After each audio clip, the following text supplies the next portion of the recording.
I've always envisioned ancient Rome to look kinda like this. Small houses that are precariously close together with a maze of tiny alleyways in between them.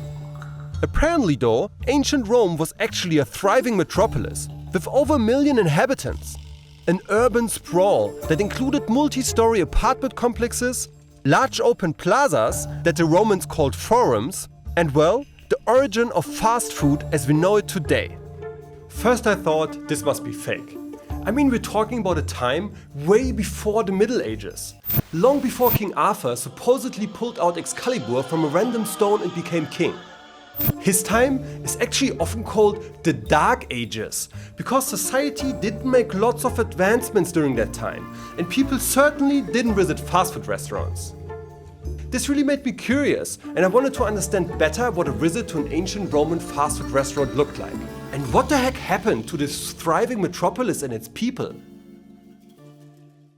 Back when America still looked like this, over in Europe, the Roman Empire was thriving.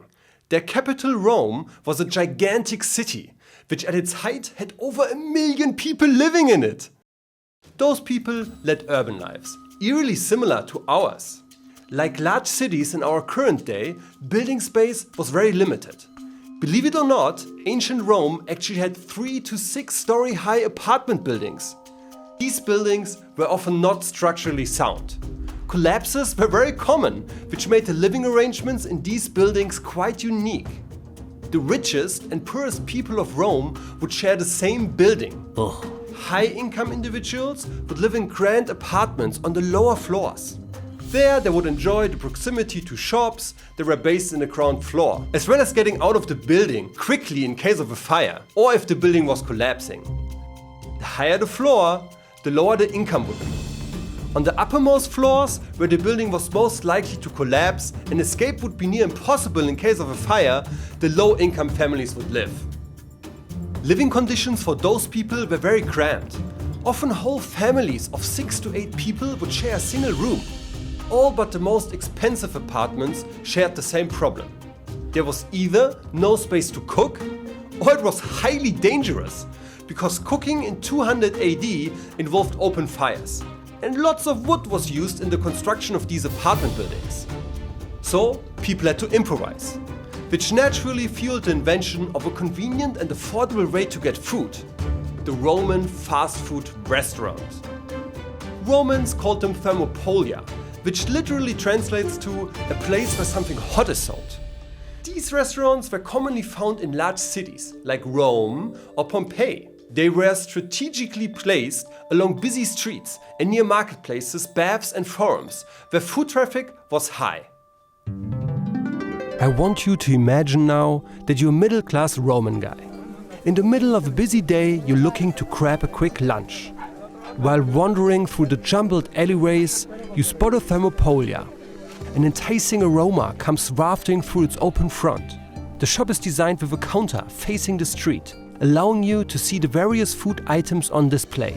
The shopkeeper greets you with a heartfelt "Salve." You repeat it back at him and let your eyes wander over all the food on display. Everything is contained within embedded jars that sit right inside the counter. Lentils, some cabbage, or maybe you're in the mood for something a bit more substantial, a meat stew perhaps? There's also freshly baked bread, served with toppings like cheese or olives. Of course you'll be getting a drink too. Popular choices are wine diluted with water or mulsum, a mixture of wine and honey, a sweet and refreshing option. Since you're very busy, you appreciate the efficiency of the thermopolium. The service is quick and you are soon handed a bowl of hot stew, a piece of bread and a cup of wine.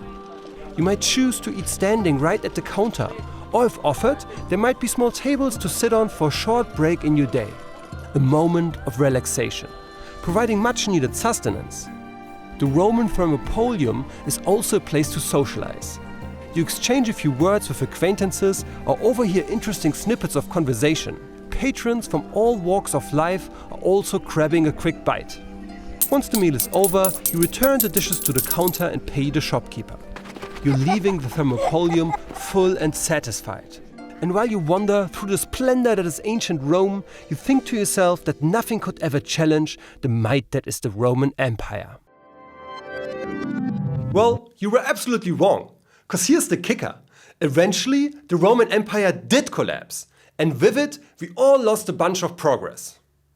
Even though people already lived very urban lives with multi-story apartment buildings and even fast food restaurants, when the Roman Empire collapsed, all that was lost. The city of Rome went from over 1 million inhabitants in 200 AD to a mere 20 to 50,000 in the 5th century. The decline of Rome started with political instability. Emperors changed frequently, with many coming to power through violence and intrigue.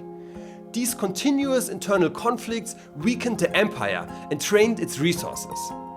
The instability led to repeated invasions by various other countries, which then weakened the Roman economy. Long-distance trade route collapsed, taxes were raised heavily, and inflation swept the empire. Eventually, the vast infrastructure of Rome, with its aqueducts, roads, and public buildings, fell into disrepair. Many people left the city for more rural areas, and soon medieval European kingdoms rose and took over the rule. Rome, once a thriving metropolis, became largely deserted and forgotten. Even in ancient Rome, people were greedy for power. So greedy in fact that they didn't hesitate to seize it, even if it meant destabilizing the very empire they tried to take control over. As we look around today, we must ask ourselves, are we repeating the same mistakes? Are we so consumed by our own pursuits and conflicts that we fail to see the fragility of our own world? Are we so busy chasing power, wealth and convenience that we don't even take time to enjoy one of the most fundamental human pleasures, a simple meal? Just like the ancient Romans with their thermopolia, our obsession with efficiency and convenience might symbolize a deeper issue. A society so caught up in its own pace that it overlooks the simple aspects of life. So as we rush through our days, grabbing quick bites and ignoring the bigger picture, let's remember that every great civilization can fall. Not everything can be geared toward constant growth. Let's recognize and value what truly matters before it's too late.